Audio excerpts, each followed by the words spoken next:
Baik, Assalamualaikum warahmatullahi wabarakatuh. Perkenalkan, nama saya Nida Mahwiani, nomor induk mahasiswa 931207519. Di sini saya dari kelompok 6 yang akan membahas tentang asuransi syariah. Yang pertama adalah pengertian dan dasar hukum. Pengertian asuransi syariah dalam fatwa DSN MUI adalah usaha saling melindungi dan saling menolong di sejumlah pihak melalui investasi dalam bentuk aset. Yang kedua, dasar hukum.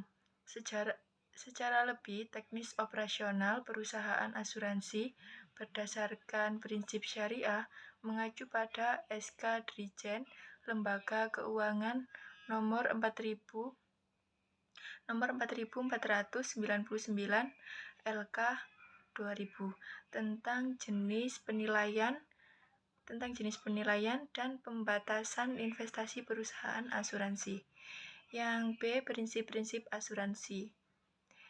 Yang pertama, prinsip ikhtiar dan berserah diri. Yang kedua, prinsip saling membantu dan bekerja sama. Yang ketiga, prinsip saling melindungi dan berbagi macam kesusahan. Yang keempat, akad yang digunakan tidak mengandung gharar, maisir, riba, dan seterusnya. Yang kelima, investasi. Yang C, jenis-jenis asuransi syariah. Yang pertama, asuransi ditinjau dari fungsinya, asuransi kerugian dan asuransi jiwa. Yang kedua, asuransi ditinjau dari polis dasar. Yang pertama, asuransi berjangka. Kedua, asuransi seumur hidup. Yang ketiga, asuransi dua manfaat. Yang keempat, asuransi unit investasi. Dan jenis yang ketiga adalah asuransi ditinjau dari kepemilikannya. Pertama, asuransi milik swasta nasional. Yang kedua, milik pemerintah.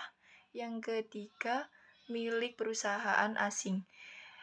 Dan yang keempat, asuransi ditinjau dari sifat pelaksanaannya.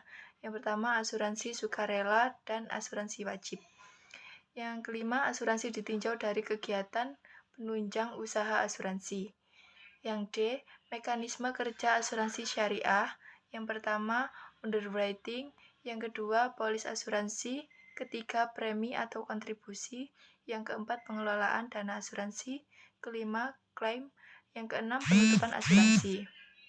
Yang E, manfaat asuransi. Yang pertama, rasa aman dan perlindungan. Yang kedua, pendistribusian biaya dan manfaat yang lebih adil. Yang ketiga, berfungsi sebagai tabungan. Yang keempat, alat penyebaran risiko. Yang kelima, membantu meningkatkan kegiatan usaha. Yang F, resiko. Yang pertama, risiko murni. Yang kedua, risiko investasi. Yang ketiga, risiko individu. Keempat, risiko tanggung gugat. Yang kelima, risiko yang dapat diasuransikan. Sekian penjelasan dari saya. Kurang lebihnya mohon maaf. Wassalamualaikum warahmatullahi wabarakatuh.